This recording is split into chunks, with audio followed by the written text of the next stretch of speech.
everyone, time again for another Willie's Ramblings and Pickup video. Well, this week I went to Knoxville, Tennessee on business. Found just a few things. Stopped along some thrift stores along the way. Found some pretty cool stuff. I love going to thrift stores that are off the beaten trail. You try to find these thrift stores in smaller towns and things like that, you sometimes can come up with some pretty cool stuff. But anyway, I'll get to that here pretty soon. For some new stuff, this coming weekend, December 20th, I'll be releasing the ColecoVisions podcast, so it'll be the holiday edition for Christmas. I'll be playing some holiday memories and different things like that.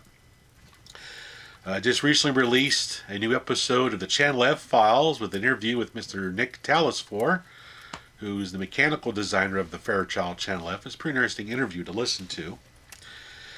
And I'm going to be working on a new episode of Atari Visions here very soon, where we're going to be covering Beam Rider. Other than that, not a whole lot else has been going on. I don't know if anybody caught it, but this past Friday and Saturday, Dollar General had another sale on their flashback units, the Intellivision, ColecoVision, and the Atari Flashback 5, where they were offering for $30 a piece again. $2 higher than the Black Friday price of $28, but still a nice deal. They only did it Friday and Saturday. I just happened to find them late yesterday. I was like, oh. So I posted to the ColecoVision's Facebook page about the sale, and also on Atari Age. So hopefully some people will able to take advantage of that, get some of these Dollar General versions of these consoles with the extra game on them. Except for the Atari Flashback 5. It doesn't have an extra game on it. I don't know why. Anyway, well, let's get to some of the pickups today. It's going to be short and sweet, not a whole lot. First thing I picked up was I found a really cool Pac-Man hat. It's got the maze all the way around it. Pretty awesome. And it's stitched. So it's not a transfer or anything like that. It's actually a stitched cap. So it's pretty cool. Hey, check this out. I could be Gamester 81 Jr. now. Cool. So that was pretty cool to find that. My buddy SoCal Mike loves Pac-Man, so got that for him. Next I picked up for my GameCube, I picked up Terminator Redemption. I like Terminator games, and I've not played this one before. It's okay. I find it's a little hard to aim. Use the little C stick to move your reticle around to aim. And it kind of darts all over the place. I need to go into the options, see if there's an adjustment for it to make it a little bit more smooth. It seems to be way too jerky and too fast to aim the crazy thing. But it seems to be a pretty neat game. I'm enjoying it so far. I just don't like all the long cutscenes that makes you sit through. I hate games with cutscenes you can't skip. I just want to play the game. I don't want to sit there and watch a movie. If I want to watch a movie, I'll go in the front room and pop a movie in the DVD player or something.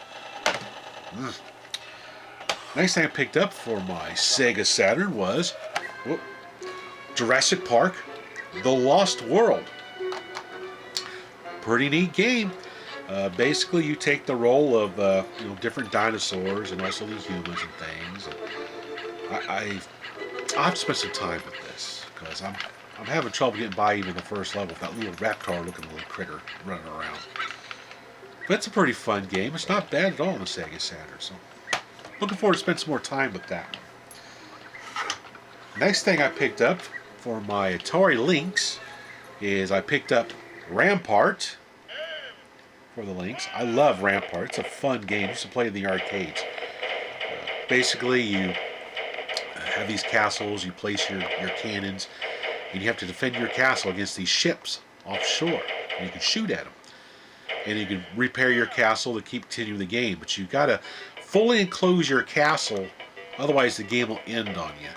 So it's a fun game. It's kind of like a mixture of, a strategy game, like Tetris, because you've got the different bricks or different sizes you got to place around your castle. So it's pretty neat. Next one I picked up was Pinball Jam for the Atari Lynx. I like pinball games, and this one's pretty good. It's not too bad. Has the Elvira table on there. The only thing I don't like about this is the physics of the ball seems to be just a little bit floaty. I don't know if you can see in the video or not, but it seems like the ball just kind of floats a little bit. So the physics are a little bit off, but it's still a good pinball game. It has some neat digitized sound effects. How's Elvira talking to you and stuff like that. So it's not too bad for a pinball game on the links. I enjoy it. And then the next thing I picked up for my television collection, I was pretty happy to find this, was I found a copy of Diner. Pretty fun game. It's the sequel to Burger Time. And this game originally was going to be a new Masters of the Universe game. And then at the last minute, I guess, in television or whoever, decided they wanted to do a sequel to Burger Time. And they converted that engine for that Masters of the Universe game to be Diner. And basically, you're playing the role of Peter Pepper again. You got your favorite enemies back, the hot dogs, stuff like that. But this time, instead of making burgers, you're kicking these little balls of food around. Very hygienic. Either first you're walking over hamburger pieces, or now you're kicking food around on the floor to put on the plate. Interesting.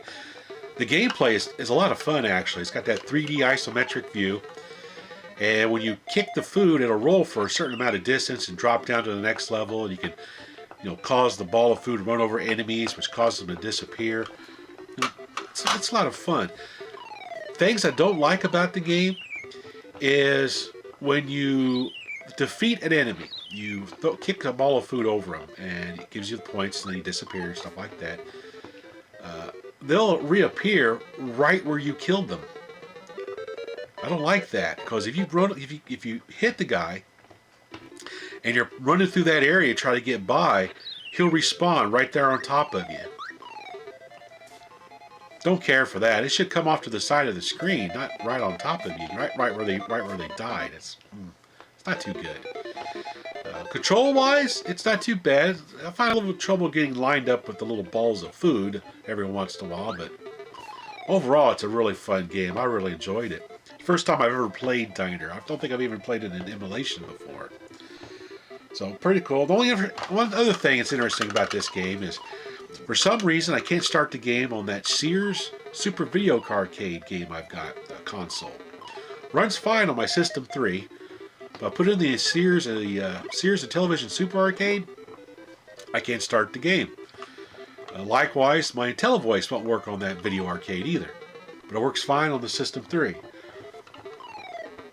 So I don't know if I got something going on with that thing or what. I got to figure that out.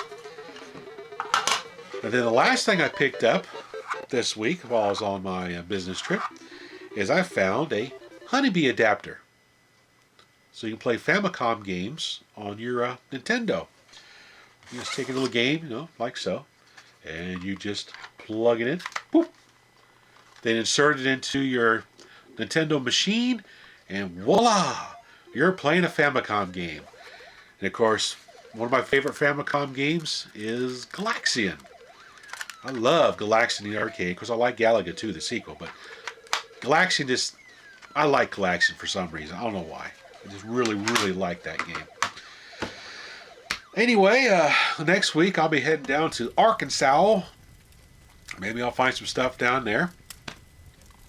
I'll see if I can find some game stores while I'm down in that area, see if I find anything cool to pick up for my collection. But anyway, that's pretty much it. So thanks for watching.